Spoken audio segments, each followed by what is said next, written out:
Anda ngerasa kayak saya dulu, wah kayaknya gue nggak siap apa-apaan nih buat pensiun. No worry, do the best on what we do now, and guarantee you, jamin saya bahwa apapun yang kita lakukan saat ini di pekerjaan kita saat ini, lakukan yang terbaik, maka itu menjadi salah satu bekal yang paling baik untuk pensiun.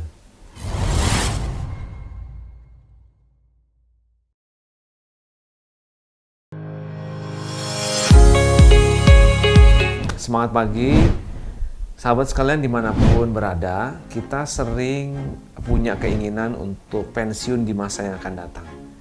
Siapapun itu, entah yang sedang mulai untuk bekerja, atau sudah mau pensiun benar-benar, atau yang sedang ada di tengah dari pekerjaan kita. Itu sering kita dengar dan itu menjadi topik yang paling sangat mengganggu pikiran kita sebagai seorang pekerja. Pasti kepikir dong, kapan saya mau pensiun? Ya, ada tipe-tipenya, ada waktu-waktunya. Nah, di video kali ini saya ingin share ke sahabat sekalian dimanapun berada mengenai pengalaman saya pribadi memulai tahap pensiun itu. Tidak di umur pensiun, tidak juga di umur yang spesifik, tapi di umur 45-46 saya planning untuk segera pensiun dan 10 tahun lebih awal, lebih cepat. Bagaimana caranya? Bagaimana tipsnya? Jangan lupa ikuti video ini sampai habis dan jangan lupa subscribe, komen, like, share, dan bunyikan lonceng notifikasinya sehingga apa? Sehingga video edukasi seperti ini yang ternyata nggak banyak saya searching di Google, terutama dalam bahasa Indonesia, bisa berguna bagi siapapun orang yang ada di luar sana. Betul nggak? Ya kan? Nah, silahkan. Nah, balik ke topik yang tadi saya sampaikan, apa hal-hal yang harus kita persiapkan pada saat kita merencanakan pensiun di usia yang nggak biasa. Kalau di usia yang sudah biasa, entah itu 55 ataupun lebih dari itu, tentu relatif lebih umum. Tapi kalau yang nggak biasa, seperti saya, 10 tahun lebih awal, ataupun ada yang anak muda nih, yang pengen umur lebih awal pensiunnya, itu tentu jadi sebuah plan, sebuah kegiatan yang tidak mudah. Nah, saya ingin share beberapa tips sebagai berikut ya. Yang pertama, yang harus sahabat sekalian persiapkan adalah bahwa tidak semua pekerjaan yang dikerjakan saat ini itu tidak bisa dijual pada saat pensiun. Sahabat sekalian punya kemampuan, punya skill yang berguna pada saat nanti pensiun dengan cara apa? Dengan cara menceritakannya. Itu yang pertama. Menceritakannya itu bisa dipergunakan pada saat pensiun nanti. Di umur berapapun, sebagai seorang apa? Sebagai seorang trainer seperti saya. Saya seorang trainer, instructor, teacher yang diberikan mandat untuk melakukan bagi pengalaman saya kepada siapapun orang di luar sana. Jadi lakukan apapun yang terbaik pada saat sahabat sekalian menjalani peran masing-masing. Peran masing-masing itu sangat layak untuk dijual nanti jika kita berbuat yang terbaik di peran itu. Kalau tidak berbuat yang terbaik, tidak akan terjadi sesuatu yang bisa dijual, ya kan? Kita nggak ada performa apa-apa, tidak menciptakan rekor dari sebuah achievement, kita tidak akan bisa menjual itu. Oleh karena itu, lakukan yang terbaik di masa itu. Yang kedua adalah harus kita tuh menjaga silaturahmi kita dengan siapapun, dengan sahabat-sahabat kita sekalian. Pengalaman saya pada saat menjelang pensiun ataupun setelah pensiun, saya merasakan bahwa ternyata daftar kontak nih yang saya punya itu sangat banget berguna nanti pada saat pensiun.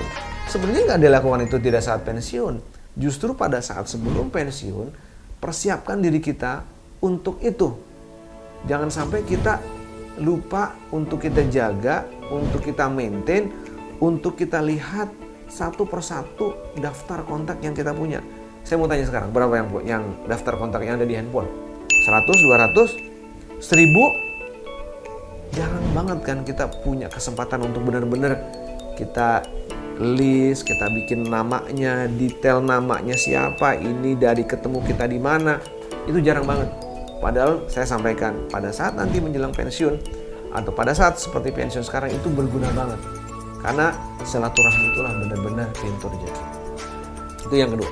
Yang ketiga, yang paling penting juga adalah benar-benar kita melakukan dokumentasi dari semua pekerjaan kita. Pekerjaan kita dokumentasikan.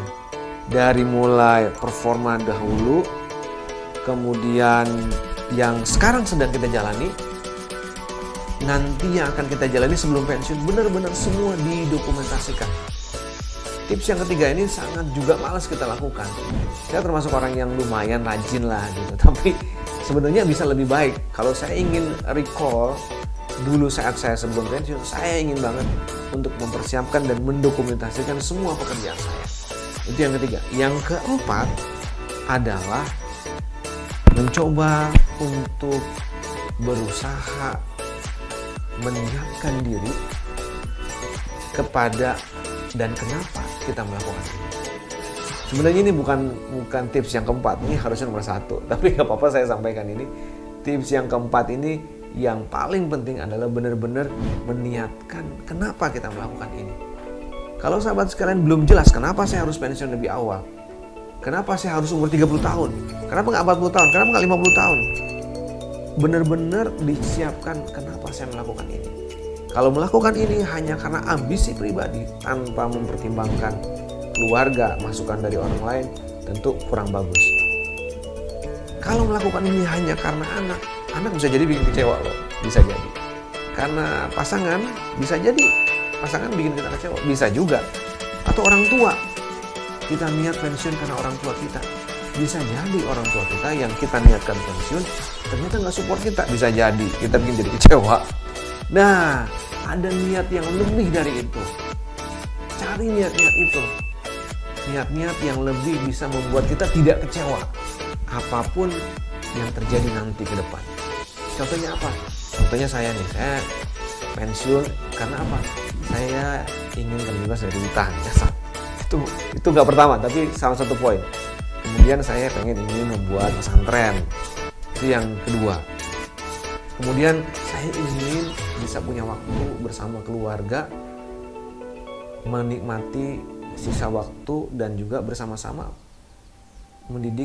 saling mendidik antara saya dan keluarga saya.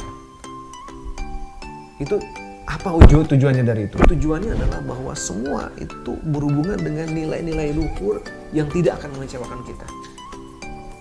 Kalau kita mau bangun pesantren, bagaimana mungkin Tuhan akan mengecewakan kita dengan niat kita yang seperti itu? Menyebarkan kebaikan untuk orang lain di zaman yang seperti sekarang ini. Nah, ini menjadi penting karena pada saat berjalannya waktu, ketika kita nanti menjalani saat-saat pensiun itu akan ada saat-saat di mana kita menjadi down, kita menjadi underdog, feel uncomfortable terhadap apa yang kita lakukan nanti seperti itu. Jadi niat ini menjadi poin yang paling penting. Itulah kurang lebih gambaran beberapa hal yang saya ingin bagikan kepada sahabat sekalian mengenai alasan, mengenai tips berbagi cerita ketika menjalani pensiun dan sebelumnya merencanakannya. Kesimpulannya apa? Kesimpulannya adalah bahwa semua hal itu wajib direncanakan. Semua hal wajib direncanakan. Namun gak usah khawatir kalau Anda ngerasa kayak saya dulu, kayaknya gue gak siap apa-apaan nih buat pensiun. No worry, do the best on what we do now, and guarantee you, jamin saya bahwa apapun yang kita lakukan saat ini di pekerjaan kita saat ini, lakukan yang terbaik, maka itu menjadi salah satu bekal yang paling baik untuk pensiun. Nanti kita akan jelaskan, saya akan detailkan mengenai hal itu di video yang lain. Semoga ini bisa memberikan semangat dan manfaat kepada sahabat sekalian untuk rencana yang baik ini. Terima kasih, semangat pagi. Jangan lupa subscribe, like, comment, and share, dan bunyikan lonceng notifikasinya.